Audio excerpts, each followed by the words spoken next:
Tonight on Would I Lie to You? Can he fix it? It's Neil Morrissey. Yes, she can. It's Leslie Ash. And their team captain, Mack. And facing them tonight, Jungle Queen, Myleene Klass. Burger King, Jason Manford. And their team captain, David Mitchell. But first, arouse yourself into tumultuous hysteria for your host, Angus Deayton.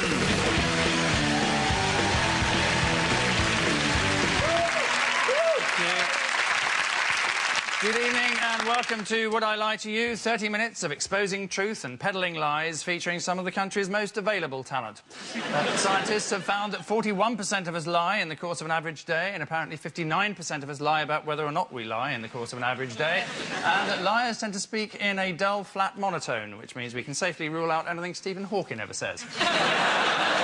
We should never forget that in the Bible it says, "Thou shalt not lie." Then again, it also says a talking snake told a woman not to eat an apple, so perhaps we shouldn't pay too much attention to it. We start then tonight, not unreasonably, with round one, entitled Home Truths. Our panellists read out a statement about themselves, but have no idea until they turn the card over whether it's a startling truth or a complete lie that one of our researchers made up this afternoon to while away the tedium. Either way, they're stuck with it, and it's the opposing team's task to then determine whether or not they're being sold a proverbial pup. So it's TV's Neil Morrissey who is first up with his home truth. Neil?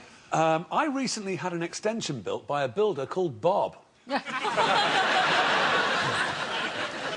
Well, it's amusing, but is it true? Well, I mean, as these things go, it would be quite a small coincidence. Bob is quite a normal name, isn't it? Yeah. I find that just eminently plausible. It was... And in fact, probably a very short little chuckle you and he had about it on day one. So, do you know, actually, Well, I'm actually a builder called Bob. Right, OK, I do the voice of Bob the Builder. Yeah, but what Right, short laugh, let us never speak of this.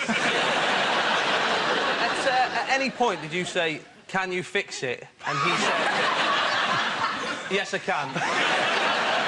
In about 6 months. Well, he thought it'd be funny to turn up, you know, dressed as Bob, and his mates were guffawing a lot. And, of course, it was 7 a.m. when 4 hairy-arsed builders wandered in. One dressed in a red and yellow checked shirt in dungarees with a yellow hat on, saying, "Hello, I'm Bob the Builder."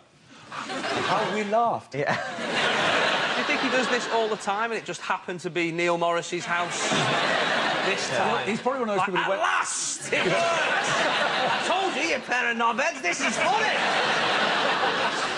So, what are you thinking? What's your verdict? Well, I think Neil's doing quite well for himself, so it's quite plausible he has recently paid for an extension. I also can believe that. I've seen it. It would be a small lie to come on and say, "I'm having some building work done." Never.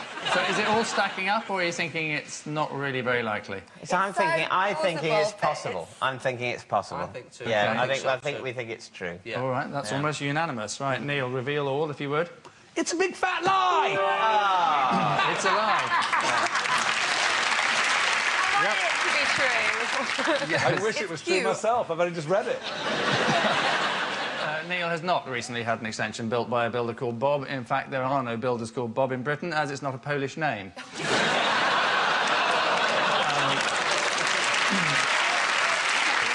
And so, to Jason, for your home truth. OK. I have beaten Gary Barlow at Crazy Golf. We were all hoping that would end with over the head. Lee, what do you think? When was this?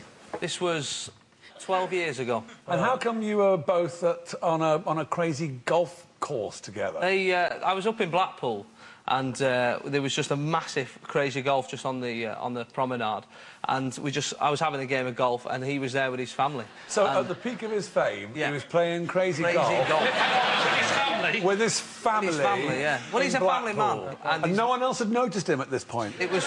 This is Blackpool. There's a lot of famous people. Yeah. Who won? Can't remember. Oh. Actually, that's a good bit of truth. Did he not say he beat Gary Barlow? Because you said over the head.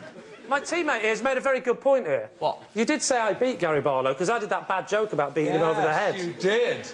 And now... You can't remember. So basically what's happened is, Jason, 12 years after the event, you've remembered you beat him, and 2 minutes after you've said it, you've forgotten it. Isn't the memory a funny thing, the way it works? I think he's lying. Well, you're nicked! So, Lee, I wonder which way you're going to jump on this one. Hey, you've been ashed. Well spotted. I think we've got to say that's a lie, haven't we? Yeah. They're saying we say that's it's a a lie. lie, Jason. It's actually a lie.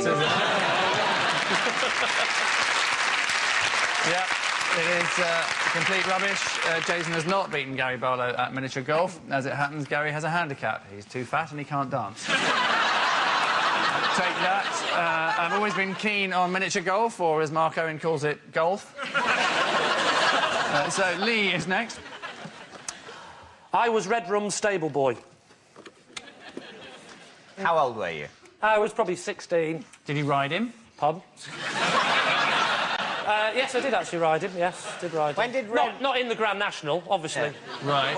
You rode Red Rum sort of just around the farm to give him a bit of exercise. It's in not his a dotage. cow. It was a horse. Racehorses don't live on farms. They live in stables, horse racing yards. They're very professional outfits. I'm afraid, they don't go. to me- Grand National winner, but I haven't got time to clean him. Let's do chicken. Look, horses are animals. They live in places with other animals in the country. To me, that's a farm. You want to call it a stable? I'm not interested. There's You're no wasting other your animals breath. in a stable. Oh, it was right in the middle of town, was it? Well, listen, it happens, yeah. Block of stables. It's exactly where What we were. floor did Red Rum live on? Rum. You gave him a bit canter down the staircase. See, you see, listen, smart ass, listen. What's in it? Listen. Red Rum famously actually was trained on the beach, and that's where he was trained. So did you want to be a jockey then? Yeah, a jockey. Eventually, I wanted to be a jockey, but I wanted to Did start. you try? Did I try? Yeah. What are you, the YTS careers officer? I did my best. I mean, I got up at 6 and shuffled shit. How hard do you want me to try? I'm sat on the horse risking my life, yeah. I want to make a jockey. Well, you just haven't tried. You're quite tall for a Yes, jockey. I was gonna say. I am, yes, very Potential tall for a jockey, that's right. Now, you know the answer to the question, why didn't you become a jockey? Are they really careful, though, about who they let on their absolute prize horses just in case they get a bad technique? Well, as it happens, it's a good question, that, because you'd think they would be, wouldn't you? But my job was stable boy, and all the others went out and rode the horses, whereas I was left to muck out, hence the word stable boy. And I thought, I'll have a quick go on that. So I jumped on his back, rode the finish to the Grand National, did the commentary as the horse ate his hay, and the boss's son caught me as I was going, and it's hats off and a tremendous reception. What happened when the boss's son caught you? I was disciplined in a way that only a stable boy of 16 can be. You don't think it's true? I don't think it's true. You don't think it's true either? I just don't think it is. We They're think it's a saying lie. It's a lie. OK, let's see how correct you were. It is, in fact, the truth. God's honest truth. Yeah. It's true, Lee was Red Rum's stable boy. Red Rum was put out to stud after his career ended. He sired several moderately successful horses and Amy Winehouse.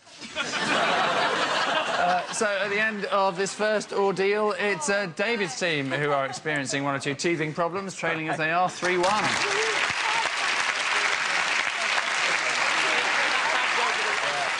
The next round is called Ring of Truth, and it's an idea so simple that even the panellists virtually understand it. Our teams are given a solid gold celebrity fact and must basically decide whether it's bona fide or pure baloney. So true or otherwise, Gwyneth Paltrow said, "I would rather die than let my kid eat cuppa soup."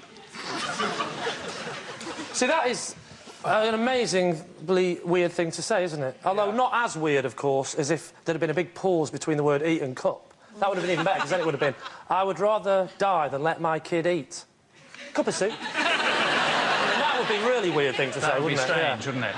Fortunately, she didn't say She that. didn't? No. How would cuppa soup find its way into the realms of Gwyneth Paltrow's life? She was on a film set. So she was obviously given it whilst filming on an English film. She actually said, "Who eats this stuff?" And what was the reply? That lots of the British public do, yank. Nobody eats it anyway. Surely people drink it. Yes, I was going to say, was she told that it's usually diluted in water?